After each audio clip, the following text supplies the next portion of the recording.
Hey guys, today I'm going to be running through a beginner's tutorial of the cryptocurrency exchange Binance. Now, if you've just signed up, you might find it a little bit overwhelming because there are a lot of different options for buying and selling cryptocurrencies. So hopefully today's video is going to help clear up some of that confusion. If you're interested in trying out the app for yourself, I've left a link in the description below. It's totally free to join up. You just need to deposit cash if you want to start trading. Now, you can create an account using either the desktop or mobile version of the app. I find the desktop version easier to navigate, so that's what you'll be looking at today. The sign-up process is basically the same as any other. You just need to give your phone or email. There's a couple of verification steps that you need to get through. You'll also need to select a security verification option. You can either select Google or phone verification, although Google Authenticator is the safer option, and you'll need to have the Authenticator app set up on your phone to choose this option. Before you start trading, you'll need to verify your account by providing either your passport, license, or ID. It's actually easier to do this on your phone because, at least when I did it, you need to take a photo through the platform of your ID. It wouldn't actually let me upload any images. Then it can take up to 10 days for the account to be verified, although it was shorter for me. If you want to trade higher amounts, you'll also need to offer a proof of address, which can take up to another 2 weeks. But how strict this process is could depend on which country you're in. I'm in Australia, so the verification process might be a little bit different where you are. Okay, so once you're all set up to go, the first stop will be the dashboard. And this is where you'll get an overview of all of your crypto holdings. One thing that you might notice when you first sign up to Binance is that there are a few different ways that you can buy cryptocurrencies on the exchange. In fact, I asked a few different people that I knew used Binance themselves how they prefer to buy and sell cryptocurrencies, and every one of them had a different answer, which just goes to show how diverse Binance really is. If you're just getting started, your simplest options to buy cryptocurrencies are here in this drop-down tab, the Buy Crypto tab. These are your simple buy and sell orders, and you can pick depending on how you prefer to pay. So you've got your bank deposit option, your third-party payment option, you've got credit card and your cash balance option as well. P2P trading will be for another day, it's more advanced. Okay, let's start with looking at the bank deposit option. So here you can see it uses Pay ID, OSCO, and there is a $0 fee for using this method.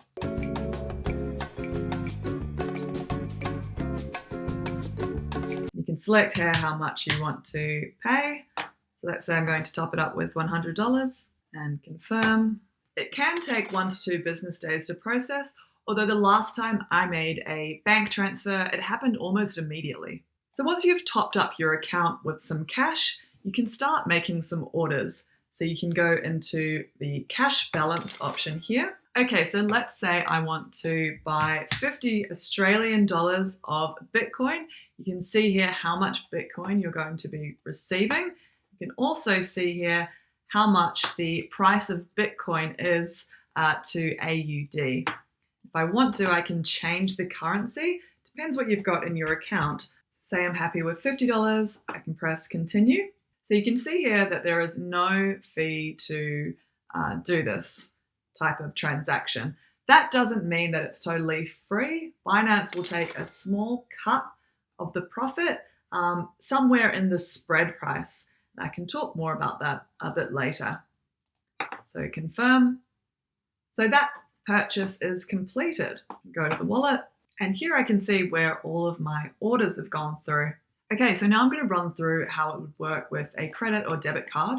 So this is a very simple way to buy cryptocurrency as well. The one good thing about using the credit or debit card option is that you can add a recurring buy in here. So you could say, I want to continuously add X amount of money into cryptocurrency. This could be a good way to do dollar cost averaging, which means that you slowly buy up more cryptocurrency over time, maybe on a weekly or monthly basis. The only downside to this strategy is that there is a small fee to pay. You can see here what the fee is going to be. It's relatively high. It's 2% here, which is 51 cents. So if you're doing lots of debit or credit card transactions, that's definitely something to think about. Okay, so your other option to buy and sell cryptocurrencies on Binance is to use the platform's trade option. These options just give you a bit more control over your purchases. So for example, you can set a limit order using these trade options. A limit order means that you can set the price that you'd like to buy the cryptocurrency at. So for example, say Bitcoin has just had a really massive run up in price, but you think it's probably going to come down at some point, then you can set that price to buy when it falls to the number that you want. When you're just doing a buy crypto order, the orders that I showed you before, you are doing a market order. So a market order just buys the cryptocurrency at whatever price it's trading at that moment the transaction goes through. So these trade options are a little bit more targeted towards active traders, but they're simple enough to use that I think they're okay for beginners too. But first, before you start trading, you'll want to make sure you've set up your currencies. So let's say you've topped up your account with your local currency. In my case, it's Australian dollar. Now, if you wanted to, you could trade directly using AUD, but there are limitations which I'll go into. But first of all, you'll want to make sure that you've got some BNB, which is the cryptocurrency that Binance has created. And the reason you'll want to hold BNB is because you get a 25% discount if you pay your trading fees using BNB. Okay, so to use BNB as a fees option, you should head over to the dashboard, which I'm in right now, scroll down to trading fees. So you're in trading fees, and just here under the spot trading fee, you'll see the option of using BNB with the 25% discount. You can switch it on or off. So in this case, I'm just going to keep it on. The next thing you want to do is actually buy some BNB. So long as you've always got some amount of BNB sitting in your wallet, Binance will always automatically use that to take fees out of your trades. So to buy BNB, you can just go into the buy crypto option, and you can use one of these options: cash balance, bank deposit, credit debit card. In this case, I'm going to go to cash balance. Now I've got some AUD sitting in my cash balance. And I'm just going to enter in here how much I would like to buy of BNB. I'm going to switch that over, BNB. And you can see there's a minimum of $25 that you have to spend. Once you've added those details, hit continue, and you'll have some BNB, and your fees will be a bit lower than they were before. Okay, the other really important thing to consider is whether the cryptocurrency you want to trade is available to purchase using your local currency. To check that out, you can go here to the list of Binance's markets. I'm going to go into here and select AUD, that's my local currency, and it will pull up a list of every cryptocurrency that is available to trade directly using AUD. So you can see there's a few, but it doesn't have every option available to you. So to get a full list of cryptocurrencies, you could hit USDT. USDT is a stable coin that essentially mirrors the US dollar. This coin allows you to trade a lot more different types of cryptocurrencies. And it actually goes to 17 pages of these. Plus, the US dollar, which USDT is pegged to, is the most popular measure of cryptocurrencies. So it can be a lot easier when you're doing research, when you're doing technical analysis, or you're watching other people talk about the cryptocurrencies that you're trading, to measure your own trades in USDT rather than your local currency. Of course, the downside to converting your funds into USDT and then trading means you kind of get hit with double the fees. So to convert money into USDT, I can actually do it from here, convert, and I'm going to select AUD and USDT.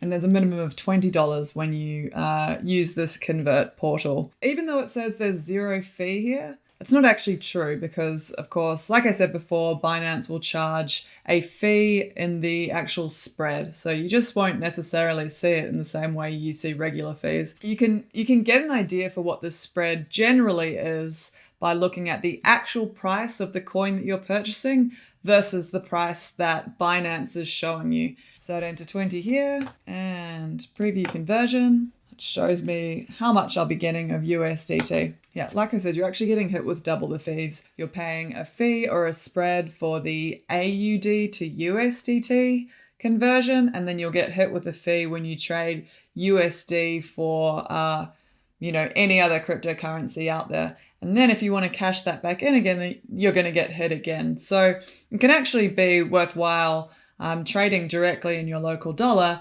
Just depends what you want to do with it and what works best for you. I've heard arguments either side, which are pretty compelling. Okay, you've got three main options here. You've got convert, classic, and advanced.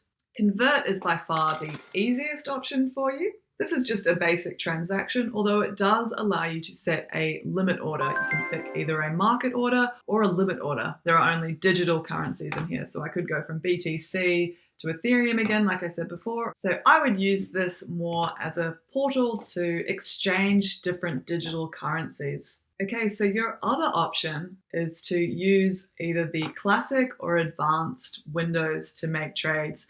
And these give you a lot more options. I'll just click on the classic example. So you can see it's a little more advanced looking, or a lot more advanced looking.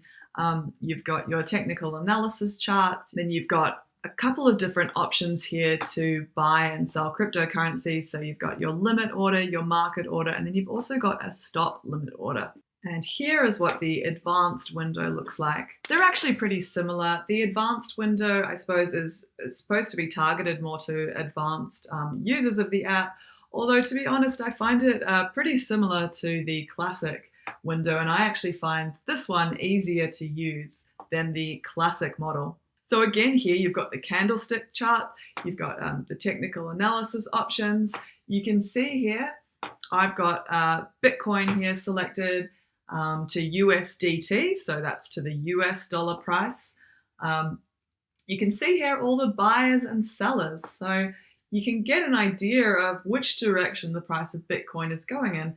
These aren't the actual prices of Bitcoin. These are what people are trying to purchase or sell Bitcoin at using their limit orders. So if I wanted to purchase, say, Bitcoin using Australian dollars or another currency using Australian dollars, I can come into here on the left-hand side and I'll select AUD. It will bring up a list of currencies that I can purchase using Australian dollars. And I'm just going to select Bitcoin for this example. So you could put a market order through here, but let's do a limit order instead. So I can see the price of Bitcoin is sitting around here to AUD, 81,359. Let's say I've done a lot of research and reading, and I think that Bitcoin is going to perhaps fall down to these levels. As a limit order, I can set that here. Okay, so I've set my limit order at $79,000. And let's say I'm just going to invest $15 in, and I hit the buy. And that has been submitted. Now you can see that the fee is going to be 0.075%, which is a pretty small fee. But you can see here that I've got a 25% discount because I'm using BNB. If I didn't have any BNB, it would automatically take 0.1% out of my Bitcoin purchase in the price of Bitcoin. If I was buying Ethereum, that fee would come out of the Ethereum side.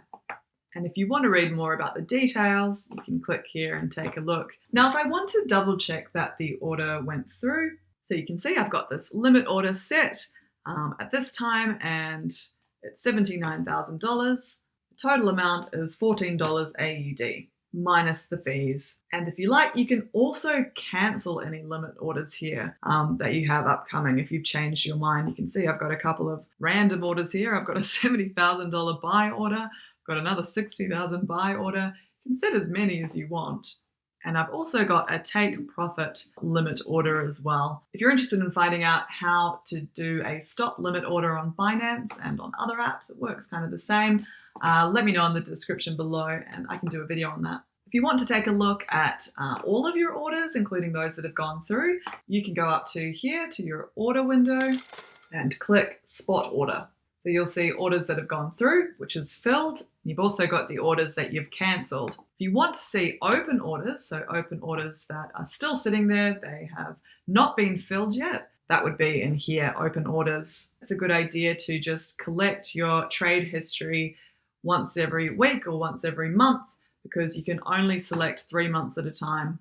Now, if you want to see how well your portfolio is going and just to get a really good overview of your profits and your overall gains and losses, you can come up here. It's not that easy to find. If you go to Wallet and go to Overview, head over to Fiat and Spot. So fiat obviously is cash, and spot just means you're purchasing Bitcoin at a spot price, as opposed to, say, a futures order. So it's basically your regular buy and sell orders of cryptocurrencies is what that refers to. Now it's kind of hidden. Click here, this little arrow. You'd never expect this. Okay, so this is your spot profit and loss analysis portal, which gives you a nice overview of how your portfolio has been going over the last few months, last 30 days, or you can customize it to however long you like. So it's a great overview just to see how you've been trending in recent months. That being said, this still doesn't give you a really good rundown on your capital gains, which is what you'll need at tax time. You'll need to get some kind of official report. So you could continue to make those downloads of your transactions like I showed you before. You can use that. Or you can use an external software, a portfolio tracker, which I really highly recommend, especially when using Binance, just to make it that much more easier to see those capital gains, especially if you're making lots of trades. It's really hard to track. Often your tax accountant, if you use one, will expect you to work that out for yourself. They're not going to work it out for you. Or if you're doing it yourself online, then yeah, it's good to get that clarity. One portfolio tracker that I know of that people have been using with Binance is Coinly, and there's a few others out there. I'll leave a few links in the description. Okay, thanks guys. That was my beginner's tutorial on how to use the Binance exchange. If you'd like to see more videos about this, if you'd like to see some more of the advanced features like how to do futures trading or how to set more advanced limit orders, let me know in the description below. Otherwise, thanks for watching.